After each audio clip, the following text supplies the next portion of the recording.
There are crimes that fade into history, and then there are those that linger like shadows, refusing to let go. The Zodiac Killer is one of those shadows. Between 1968 and 1969, a string of brutal murders in Northern California gripped the nation in fear. But it wasn't just the violence that terrified people. It was the killer's voice, taunting police and the public, daring them to catch him. His identity remains a mystery to this day. This is the story of the Zodiac Killer, a case drenched in blood, riddled with puzzles, and veiled in obsession. December 20th, 1968.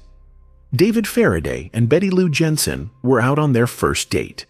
It was a cold, quiet night, and they had parked along Lake Herman Road, a secluded spot on the outskirts of Vallejo, a place for teenagers to escape the world. But on this night, escape was impossible. Sometime after 11 p.m., an unknown figure approached their car. There was no conversation, no warning, just the sudden crack of gunfire shattering the stillness. When police arrived, they found David slumped near the car, a single bullet to the head. Betty Lou lay further away, shot 5 times as she tried to flee. No motive, no witnesses, only a chilling sense of emptiness and the beginning of a nightmare. July 4th, 1969, less than 7 miles from the first murder scene, another couple became the target of a violent attack. Darlene Farron, a young mother and waitress, sat in her car at Blue Rock Springs Park with her friend Mike Mageau. They had no idea that someone was watching them. A car approached, its headlights piercing the darkness. The driver stepped out, shined a flashlight into their faces, and opened fire. Darlene was struck multiple times and succumbed to her injuries. Mike, though seriously wounded, managed to survive. Just an hour later, the phone rang at the Vallejo Police Department.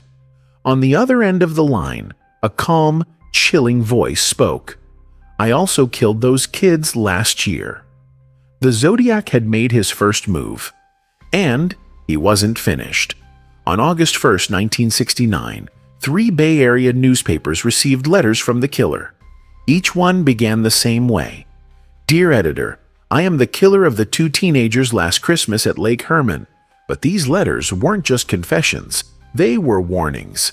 Enclosed with each was a cryptogram, a coded message that the killer demanded be published on the front page. His threat: more killings if they refused. When a schoolteacher and his wife cracked the cipher, the message sent chills through the community. "I like killing people because it is so much fun. Man is the most dangerous animal of all." It was a game for the Zodiac, and he made sure everyone knew who was in control. September 27th, 1969. Cecilia Shepard and Brian Hartnell were enjoying a lazy afternoon by the tranquil waters of Lake Berryessa. But peace turned to horror when a man emerged from the woods, dressed in a hooded costume marked with a crosshair symbol. He carried a gun and a knife, but it wasn't his weapons that were most terrifying. It was his methodical calm. He tied the couple with pre-cut ropes and then began stabbing them repeatedly. Brian survived to tell the story, describing the killer as eerily emotionless. Before leaving, the Zodiac scrawled a message on their car door, leaving behind his symbol and taunting the authorities once again. October 11th, 1969. Paul Stein, a San Francisco cab driver, picked up a fare in Union Square. His destination, Presidio Heights. When the car stopped, the passenger pulled out a gun and shot Stein in the head. It was a bold, public killing, and witnesses watched as the killer calmly walked away. Police arrived within moments, but a miscommunication led them to search for the wrong suspect.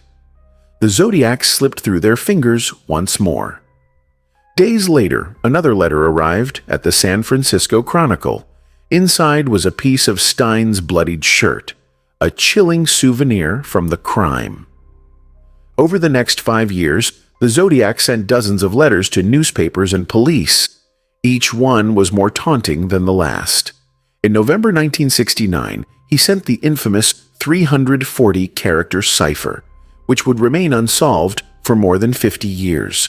When codebreakers finally cracked it in 2020, it revealed another chilling message.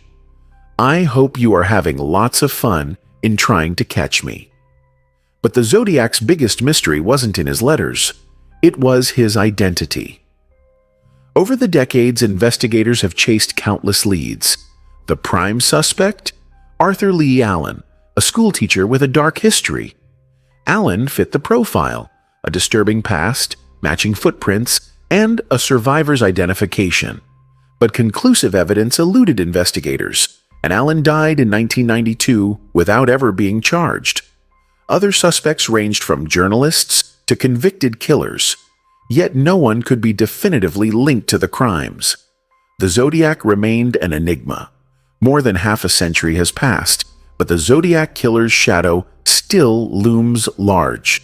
His cryptic messages, symbolic taunts, and brutal murders left scars on a nation. Despite breakthroughs in DNA and forensic science, his identity remains unknown. Will we ever find the final piece of the puzzle? Or will the Zodiac's secrets remain forever hidden in the darkness?